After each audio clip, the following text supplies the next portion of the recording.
Shalom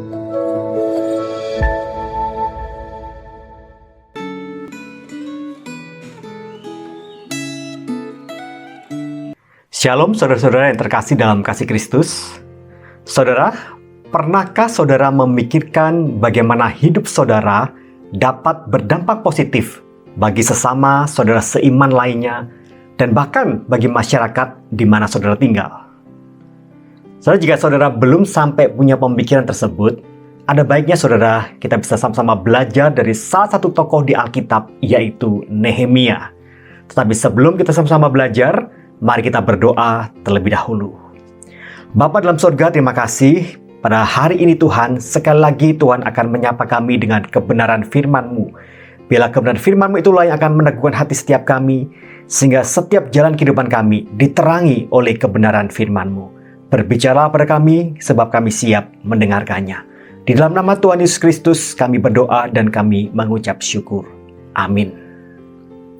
Saudara, bacaan Alkitab kita hari ini terambil dari Nehemia pasal yang pertama. Tetapi saya akan membacakan ayat yang pertama hingga yang keempat, kemudian ayat 10 dan ayat yang ke-11. Demikian firman Tuhan. Riwayat Nehemia bin Hakalya pada bulan Kislew tahun ke-20, ketika aku ada di Puri Susan. Datanglah Hanani, salah seorang dari saudara-saudaraku, dengan beberapa orang dari Yehuda. Aku menanyakan mereka tentang orang-orang Yahudi yang terluput, yang terhindar dari penawanan, dan tentang Yerusalem. Kata mereka kepadaku, orang-orang yang masih tinggal di daerah sana, yang terhindar dari penawanan, ada dalam kesukaran besar dan dalam keadaan tercelah. Tembok Yerusalem telah terbongkar dan pintu-pintu gerbangnya telah terbakar. Ketika aku dengar berita ini, duduklah aku menangis dan berkabung selama beberapa hari. Aku berpuasa dan berdoa ke hadirat Allah semesta langit. Kemudian ayat yang 10 dan 11 demikian firman Tuhan. Bukankah mereka ini hamba-hambamu dan umatmu yang telah kau bebaskan dengan kekuatanmu yang besar dan dengan tanganmu yang kuat? Ya Tuhan, berilah telinga kepada doa hambamu ini dan kepada doa hamba-hambamu yang rela takut akan namamu. Dan biarlah hambamu berhasil hari ini dan mendapat belas kasihan dari orang ini. Ketika itu aku ini juru minuman raja. Saudara, Alkitab mengatakan bahwa Nehemia tidak lebih adalah seorang juru minuman raja di kerajaan Persia. Ia tinggal dalam lingkungan Puri Benteng Susan, dan meskipun saudara dia adalah seorang juru minum raja, tetapi kehidupannya pasti sangat terjamin. Karena ia adalah pelayan pribadi kepercayaan Raja Artasasta, yaitu Raja Persia pada masa itu. Sehingga sangat wajar bagi seorang Nehemia dalam posisi aman dan dalam kenyamanan yang dirasakan itu ketika dia tinggal di istana raja untuk tidak lagi berpikir soal kampung halaman leluhurnya, yaitu Yerusalem. Dan bahkan terlibat dengan urusan-urusan dengan orang-orang yang ada di Yerusalem di sana, saudara. Bahkan saudara, Nehemia adalah seorang yang termasuk dalam generasi orang-orang Yehuda yang ada dalam pembuangan, tetapi mereka tidak pernah merasakan menginjakkan kakinya di Yerusalem. Sehingga sangat tepatlah kalau seseorang yang demikian, dia tidak lagi memikirkan tentang kondisi Yerusalem. Tetapi tidak demikian dengan seorang Nehemia, saudara. Dikatakan oleh Alkitab, ketika Hanani, salah satu kerabatnya yang baru kembali dari Yehuda, menyampaikan bahwa orang-orang Yahudi yang kembali dari pembuangan dalam kondisi yang memprihatinkan dan kota Yerusalem dalam kondisi yang hancur, tergeraklah hatinya akan belas kasihan.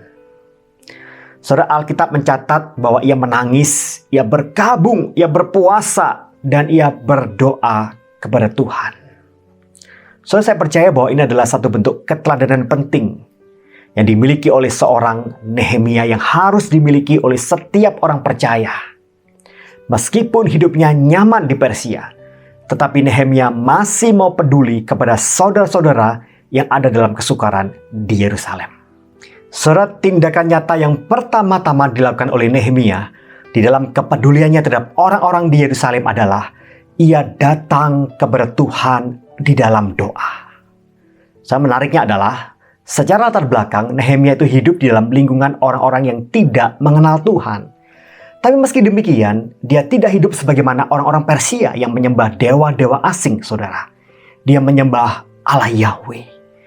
Dan ini dapat digambarkan bagaimana seperti seekor ikan yang tinggal di air laut yang asin, saudara.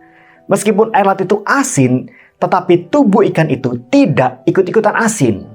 Nah, demikian gambaran seperti Nehemia. Dia menyadari identitasnya sebagai seorang umat Tuhan yang harus taat dan menyembah kepada Allah Yahweh. Dan imannya yang benar kepada Tuhan inilah yang membuatnya ada dalam keprihatinan dan dia datang kepada Tuhan di dalam doa. Saudara yang kasih dalam kasih Kristus, bahwa doa adalah hal pertama yang bisa kita lakukan sebagai bentuk kepedulian kita terhadap saudara-saudara kita yang ada dalam kesusahan dan penderitaan dalam hidupnya. Saya berkaca dari seorang Nehemia yang membawa keprihatinannya ini dalam doa kepada Tuhan. Mari kita memeriksa diri kita masing-masing. Apakah kita juga memiliki kepekaan dan kepedulian terhadap sesama yang hidup dalam kesukaran dan penderitaan? Saudara, seberapa besar kepedulian yang ada dalam hati kita itu dinyatakan dalam sebuah tindakan nyata. Sebagai contoh, saudara, seberapa banyak dari saudara yang ketika diminta dukungan doa lewat WA, kemudian seolah membalas dengan icon tangan yang berdoa dan mengatakan, saya turut mendoakan.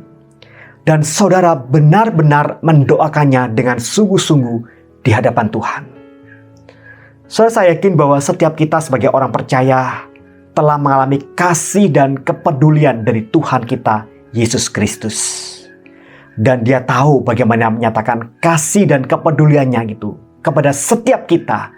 Sehingga di sanalah kita juga bisa menyatakan kasih dan kepedulian kepada saudara-saudara seiman kita yang hidupnya dalam kesulitan dan dalam penderitaan.